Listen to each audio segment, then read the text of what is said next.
I've just received something pretty exciting in this package. Well, it's exciting for me.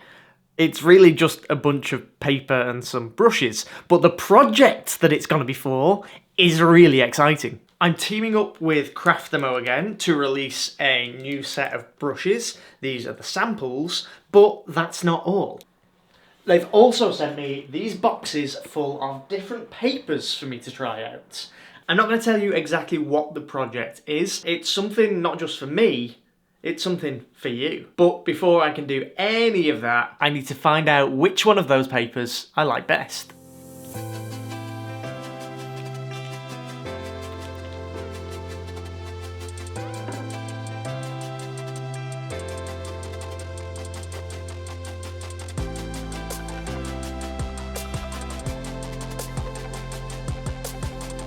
I need to test these papers for a few different things. Whether they can take thick paint, whether they can take thin paint, and how much they warp when they've got lots and lots of different paint on their surface. Because I use acrylics and I use lots of water. I also need to see if they can handle lots and lots of layers of paint, or whether that paper is just going to disintegrate after a few layers. Let's get to it.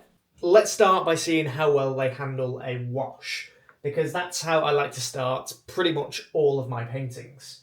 So I'm just going to take some water, a little bit of blue paint. Let's try the 300 GSM first.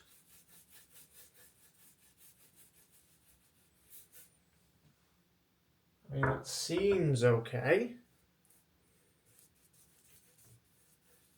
Very minimal warping there. Let's take some more paint, a bit more water, do the 350 GSM.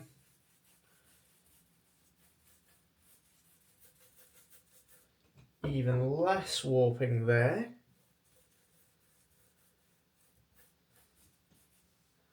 And then let's take the canvas paper. So far, this one feels my favourite. And it does feel very much like canvas. Let's take a little bit more of that glue in there. The paint seems to slip around a little bit more on this, but that's okay because that would stop after a couple of layers of paint, whereas the paint on this is a little bit more absorptive. So a technique that I like to sometimes use is a little bit of a splatter technique, where I will use some water and I'll spray that water onto the surface of the paper. So let's see if this technique will work with these three. I have a feeling it's going to work with the canvas because it's already working, but I'm not so sure about the paper. So I grab a little bit of kitchen roll, a paper towel. I just let this sit for a moment because basically what I want is the paint that's there to dry, but the bits with the bits of water on to sort of make drips and splashes and just extra marks. So I'm going to just, probably a little bit quick, but I'm just going to come in, and that works great with the paper towel. Now I would normally leave this to dry a little bit longer because the paper towel is actually picking up a little bit of the paint as well, but not loads. Is that going to work with this paper as well? Slightly, but not as much as I would have liked. And then let's try this one. Again, it does work, but not massively. So this is definitely the best for recreating that technique that I use on normal canvas and wooden panel. So far, this is going to be my number one at the moment. Let's have a look at another thing. So we've done sort of a thin wash. Let's see how well they would handle some more detailed strokes. So first, let's do some thin detailed strokes. So let's get some of that blue paint, and I'm just going to come in and try and create a few little thin lines. Yeah, I think the paint may have to be a little bit more watery on these paper ones, especially if you want to do a longer line. See, it's sort of not really sliding very far. So if I get some more water on there, which is going to make the paint a little bit more transparent, but yeah, more water on there definitely helps, which is fine, that's not a problem. We can work with lots of water and just build up lots of layers. Let's try the same thing on this 350 GSM. Okay, so fine with plenty of water. That's plenty of water on there. Let's try a little bit more of just solid paint. Okay, we can actually create some thin lines on that one, that's fine. The 350 GSM seems to take that a little bit better than the 300 GSM. It just seems to be a little bit smoother and take that paint a little bit better. And then let's try the same thing on the canvas paper.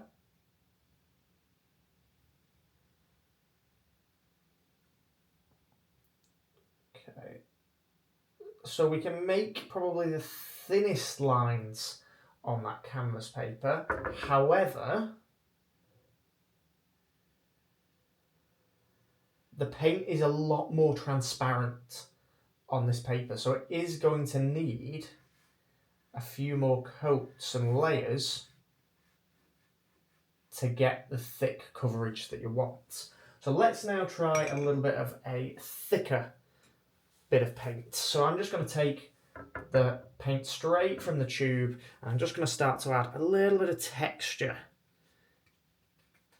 to that surface, just randomly. I just want to see how it takes this thicker paint. This one is already starting to buckle, this 300 GSM. I can see it buckling, it's raising up, so I'm not sure how good this is going to be with loads and loads of layers of thick paint and water.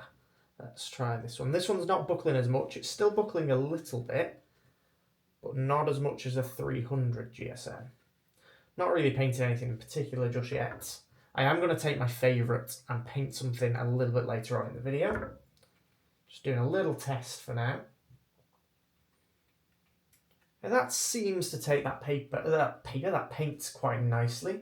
And then I'm going to try our canvas paper.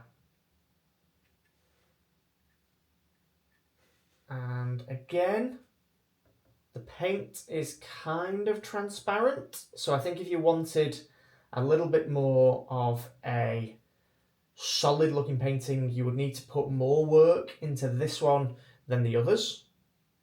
Like that's definite. I'm just take a little bit of white and just see what happens when we start adding some white on there. Can I blend on the paper directly is another thing that I want to see. Get a bit more blue. The canvas paper, that seems to be fine. What about the other papers? Let's see what it's like doing that. So if I take some white, because what might happen is a lot of excessive sort of brushwork on these papers might just start to break them down a little bit. So seems okay on that one. Doesn't seem too bad. Let's get plenty of paint on there. Let's try the same thing over here. Plenty of paint on there. Get more blue. Just start blending that blue in. They all seem to work pretty well. I could probably make paintings on all of these. I think if I was going to do the watercolour papers, I would probably do everything a little bit more washy rather than solid paint, because it is starting to buckle a little bit and I can feel the texture of the paper through the paintings and it's just sort of nullifying the paint. It's like almost like mattifying it.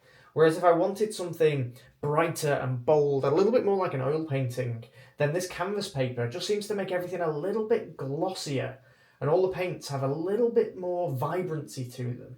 So I think this is the paper that I'm going to use. So one of the paintings I'm working on at the minute is a big tiger, and I'm just going to do a small colour study for this on this little bit of paper and see how it handles a little bit of rough work and see what the finished piece looks like on this surface. And this is still a paper. It's not like canvas, so it's just a canvas paper that's been primed, I'm assuming like canvas with gesso. And I just want to say that all of the other papers are absolutely fine to paint on as well. They were fantastic.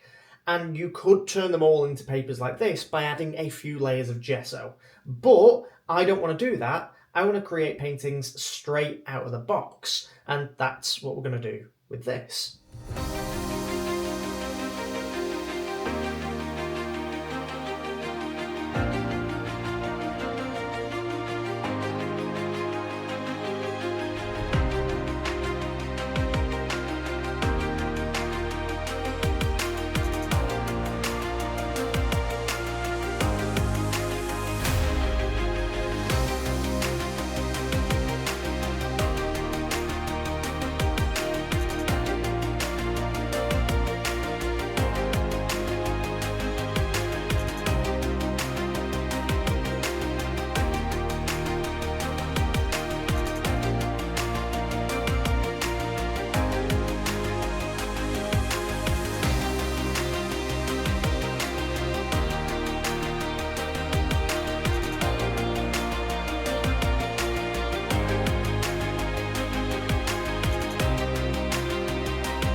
I set out to see if I could paint on paper, and the answer is absolutely yes, you can.